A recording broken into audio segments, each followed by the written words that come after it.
Ladies and gentlemen, welcome back to NDTV's special series, India Through the Eyes of Its Icons. And as they say, time flies like straight arrow. And it brings us from the 15th of August when we launched this series, this special series, to country's Republic Day, 26th January. And I'm exceptionally delighted that I and my colleague Marya are today joined by a man who has kept country's flag furling high on many international stages and capitals. Mr. Viswanathan Anand, welcome to NDTV. Thank you. Pleasure to be here. Sir, your own journey. I mean, a boy from Madras goes on to become a legendary chess player, winning multiple world championships, and then also nurturing a new generation of world champions. How do you look at your own journey? Of course, I'm born in 1969, so quite a bit after independence, which means that it was kind of assumption for me. But of course, I know from my parents' generation and so on that that was a kind of pivotal moment when we started to take charge of our own destiny, if you like. And of course, I have benefited immensely and tried to give back as well. So I benefited from being in Madras, as you say, with a very clear chess culture in one of the best chess clubs in the country and so on. And I benefited from that. And to some degree, the changes in the country have also affected me. And subsequently, chess started to become more and more popular amongst youngsters. And 5 years back, I started to have the idea of maybe starting an academy. And we've been running for 4 years now. So that makes a nice kind of change to how it started. And the change is also this, Mr. Anand, that you said that once upon a time, not so far back actually, the results were relayed to parents through postcards, and the parents were in touch, kept through the regular mail, unlike today when you have lightning speed platforms to inform everyone of everything. Totally. I mean, the world has changed so much, and chess has changed a lot with it. Once upon a time, people used to stand by a fax machine or a telex machine to get the moves and find out what happened. Now that seems hard to even describe to someone because everybody is watching it live on some video stream. I didn't have access to books and information. I had to wait for them to arrive. Maybe a friend has gone abroad or the post eventually arrives a couple of months late and so on. Now, again, access to information is instantaneous.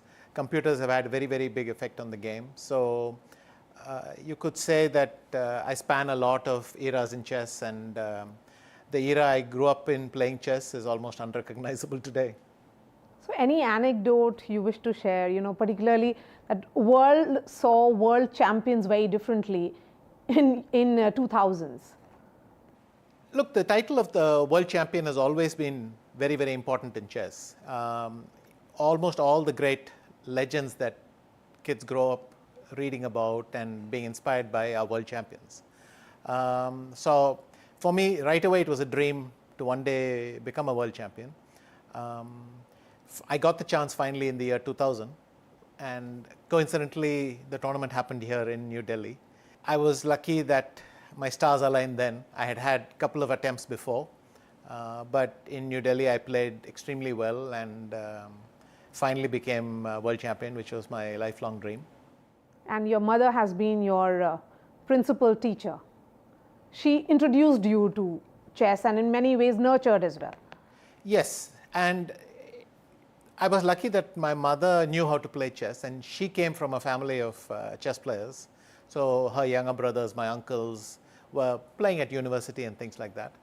And that's actually even more important than it might seem, because 40 years ago, if you didn't know someone in your immediate circle who could teach you how to play chess, quite often you just gave up because it was not easy to find out the rules and have someone explain them and get familiar. Now, of course, you can look everything up.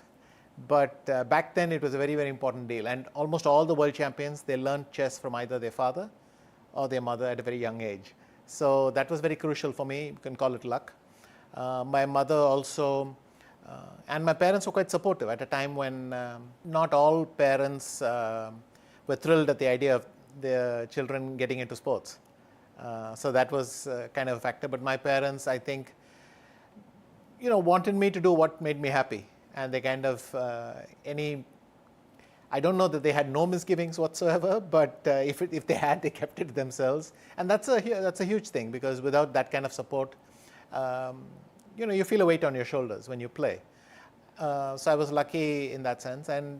And then, once the titles came, once I became the national champion, once I became a world junior champion, then more and more doors opened, opportunities opened, and it worked out.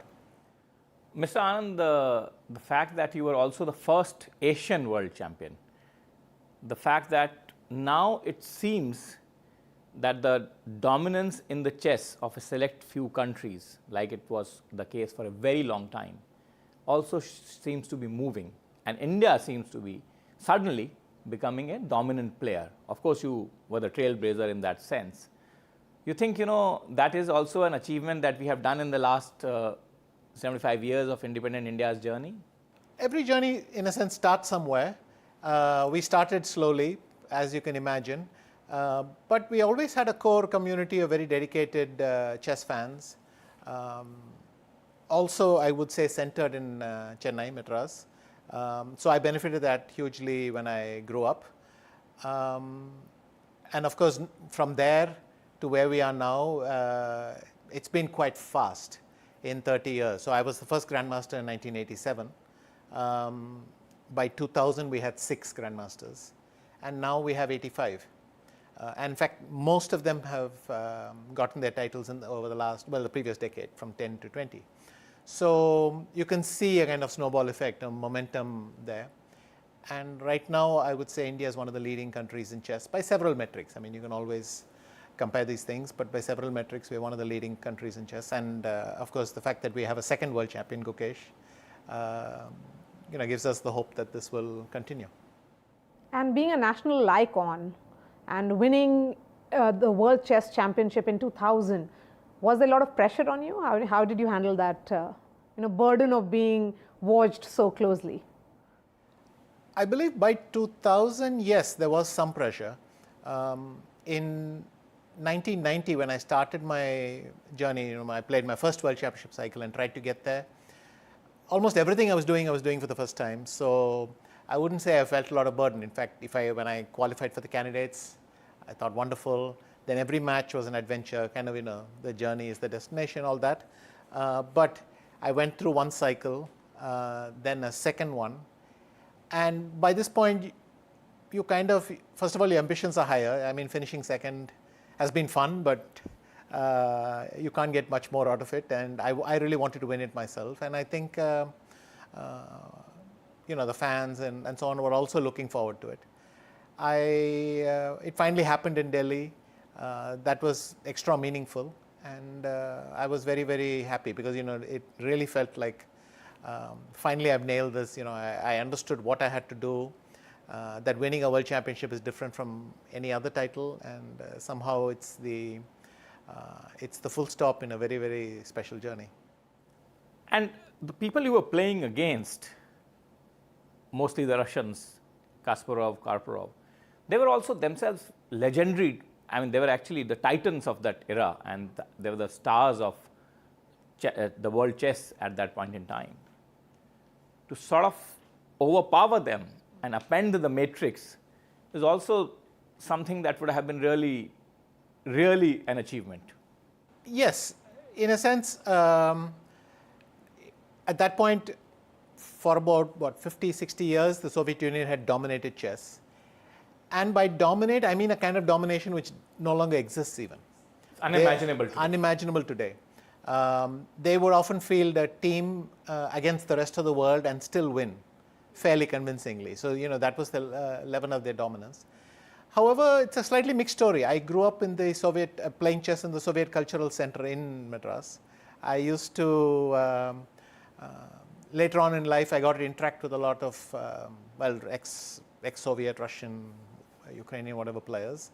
And I learned a lot from them as well. And by this time, they had started to spread out into the world and move the game elsewhere. So it's dual. On the one hand, I am competing against them. On the other hand, I'm also learning from them. But of course, as they say, you stand in the back of legends. And that 1995 match of yours is actually written in the books. So how did it really play out at that time? Any memory that you have of that match? Look, the venue was spectacular. We played on the 107th floor of the World Trade Center. And that was the first time my match was being telecast live in India. So, I mean, I couldn't sense it there. And of course, there were no clips on your phone and so on. But it was huge. And it was, in the end, it didn't go successfully. But the first half went very well. And in fact, I was the first one to take a lead in that match. And I tried, after it finished, I tried to get back and improve and learn something from that, because I knew that I would have more chances. So, in recent years, we have seen newer sports being taken up. You have Neeraj Chopra winning medal in javelin. Do you think these newer sports are only being taken up because there are more opportunities and the spotlight is on sports in India, which is a shift from what it was the times in which you were playing? The attitude to sports in India has changed 180 degrees since when I was growing up. I mean, when I was in school, Indians did compete in sports. We did have sporting legends, but the general attitude was you should plan for a safe career. I can tell you a funny story. When I became a grandmaster in '87, the next year I was traveling to Kerala for a felicitation function that the chess club had invited me because of my. And on the train, I was talking to my fellow passenger, and he told me, elderly gentleman, so he kind of told me, so young man, what do you do? And until this point, I would have deflected and said something like, oh, I'm an engineer, I'm studying to the engineering, because you didn't want to get into the details.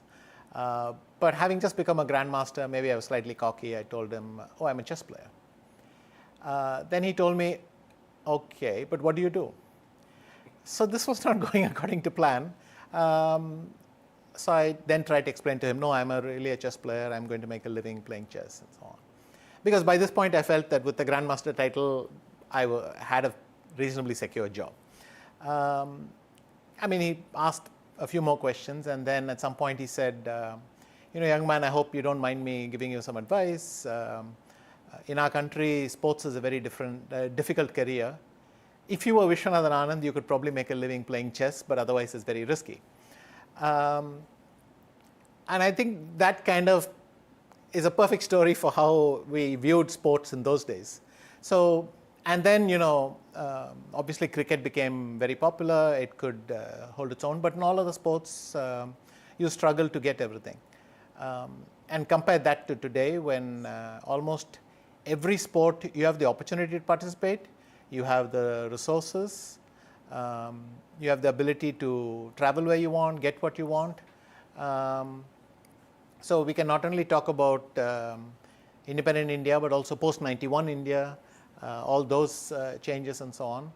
And Indians follow a wide variety of sports, and they celebrate a wide variety of sporting heroes. So that also makes a huge difference.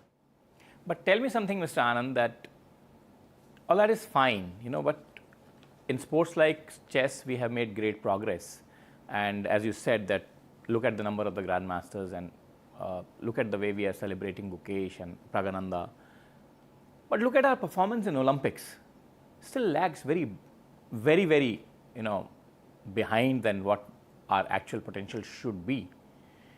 Do you think, with your long and varied experience and exposure, not only nationally but globally, there is something that we need to bring into our systems, beginning with the instinct itself, that will probably catapult us to be a real sporting nation, or at least a nation which can talk about sports with its head held high?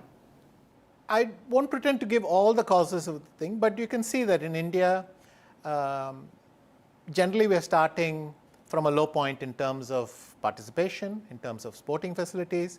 So I'm not talking of the high-level professional stuff, just what sporting facilities are there in every city, in every town, in every village. What is the access everyone has to it? What is the level, what is the dominant culture? Is it telling your kids to go out and play, to compete, to enjoy that? Do women get to participate at the same amounts as men? These are things that are being addressed, they're improving. I don't pretend that we don't have a long way to go, but all these markers have moved up. You mentioned the Olympics. Yes, still of course our medal tally is very, very far from where it should be. But on the other hand, we're not happy to go and participate anymore.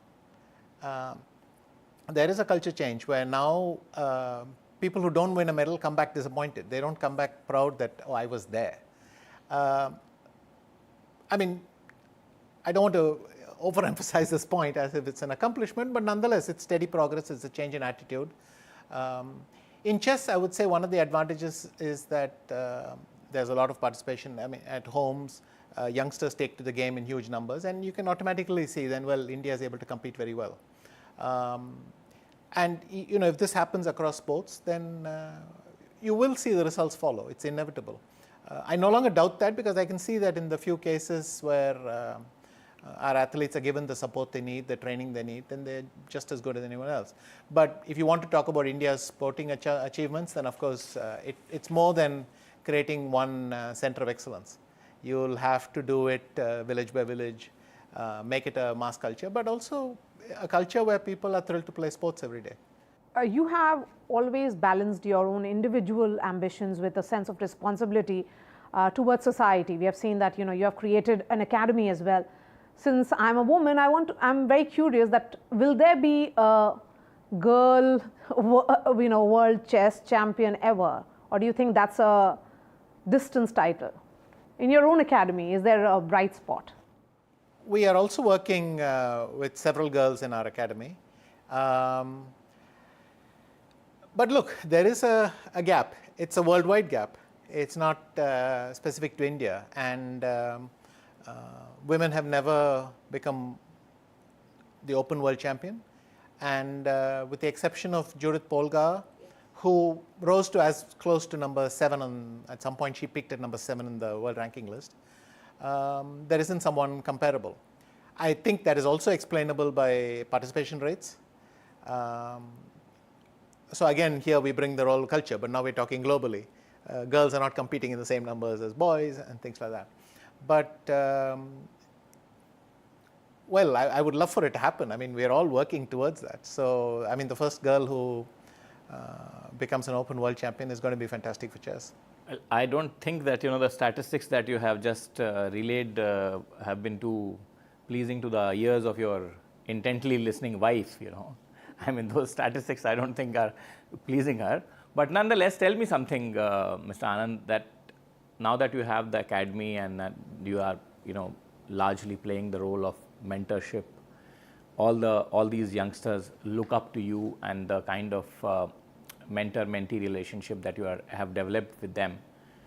Going forward, do you think that with the kind of talent that we have, is it enough to sustain the upsurge that we have seen in the chess successes, or will it take much deeper, harder work, as you said, taluka by taluka, district by district, pan-India, to continue to ensure that our dominance in this sport, great sport of mind, I must say, must continue? Look, attitudes have changed. Sporting fans pick up the newspaper, they follow multiple sports, they enjoy multiple sports. Companies, foundations, all are being established. The government is actively involved. So with the sports ministry and sports authority, there are lots of programs. Even state governments do a lot, like Tamil Nadu does a lot in many sports, and I think has a huge role to play with chess. But different parts of different states specialize in different sports. That is changing. That is very good, and I think even our medal tally will move up. But the end game has to be a broader thing where everyone is able to play a sport and enjoy sports. So that mass culture, I think, still needs some working towards. One of the goals of working towards medals and grandmasters and achievements is that you inspire more people to take part. It's not an end in itself, I think. I think it's then to inspire people to take part. But like in so many areas, India has to improve everywhere. And what makes Tamil Nadu the chess capital of India? I think it started out with a huge lead. The first 4 international masters were all from Tamil Nadu, which meant then I think you could predict that the first grandmaster would also be from there, and so on. There was always a kind of baseline interest in chess, and once I became a grandmaster, once I started playing, I think, and my name was coming in the newspapers regularly, then more and more parents would tell their kids, well, why don't you learn the game? And encourage them to go out and do that. And they would join classes in the summer holidays. And they would participate and so on. And I think that momentum plays a huge role. I also mentioned that the government supports a lot of athletes and facilities in chess, both center and state. And this creates a momentum. Once so many youngsters play, then you know that they're going to inspire the next generation and it's going to keep following. What about your own son? Is Akhil interested in professional chess? How could he not be? He watches games, he plays chess, but I would say that he is even more interested in art. He's even more passionate about art. Tell me something, Mr. Anand, that we were discussing about your academy. You mentioned your academy. How is that shaping up? And one interesting fact that you were mentioning about the ginger role of computers when you were playing during your initial years of playing. And how do you now see, with all the AI moves and everything into the sport, chess is one sport that can be deeply impacted, or what role can AI play there? And can the game's contours change? Okay, a lot of questions there. With computers and AI, I think AI is more of what the previous generation of computers already. So computers were stronger than us by almost 30 years ago. And that gap has only increased. But what this means is also that every single person on the planet has the best coach in the world, a slightly cryptic coach who doesn't speak a language you speak, but nonetheless indicates the best moves in almost every position. So the role of human coach is then to take those conclusions, interpret them on behalf of the student, and present them and so on. I think AI will do that at a higher level, and we'll have more interesting, in-depth conclusions about chess. We'll also discover a lot about the game as we go on. And for diffusion of the sport, it's going to be very, very helpful. As computers already have been. I mean, not only computers, but telecommunications, all that has played a very big part in chess being where it is today. So you mean to say that the spread of the game would be much helped by the tech? And in your own academy, trends, you can probably answer in that. So these trends have dominated the sport for a couple of decades now. And it's the main reason that chess is a global sport nowadays. It used to be Soviet Union centered in Europe, maybe in Eastern Europe. And now it's a truly global sport everywhere because everyone has access to it and can join in and play. As for my academy, I started VACA, conceptualized it in 2019. We launched it end of 2020.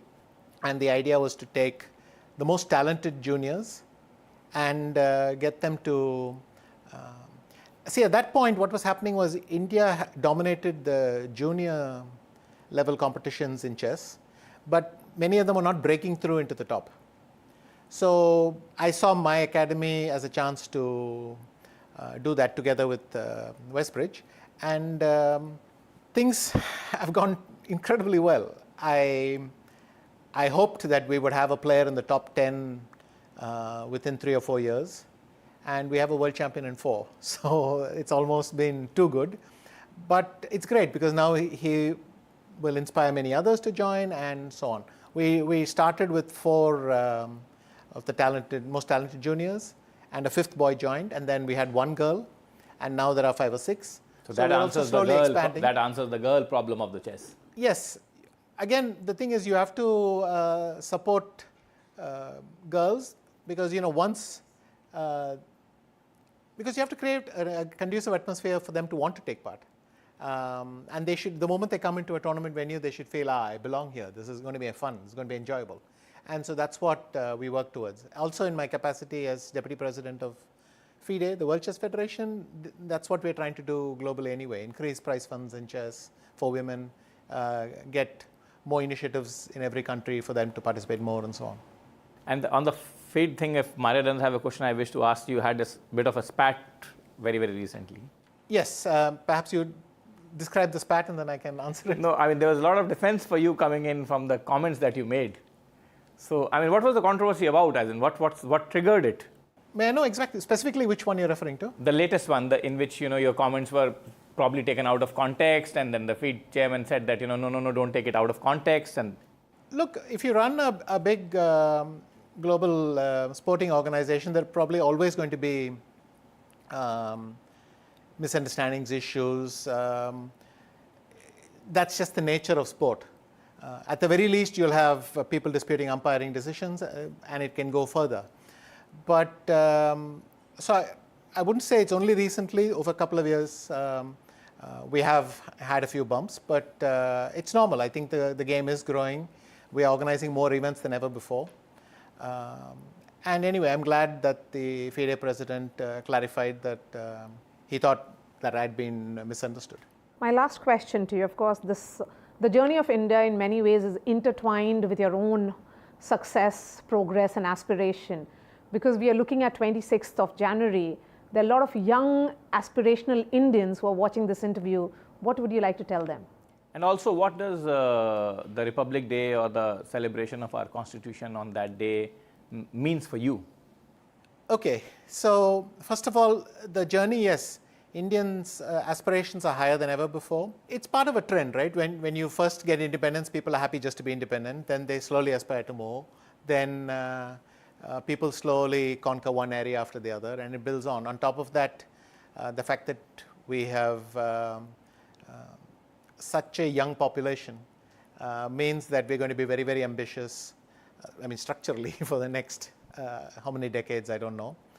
And it's great that the country is able to respond to that as well and make a lot of those dreams happen. So that's a dual process where every Indian who accomplishes something helps the country do that, and the country then helps other Indians to attain their goals and so on.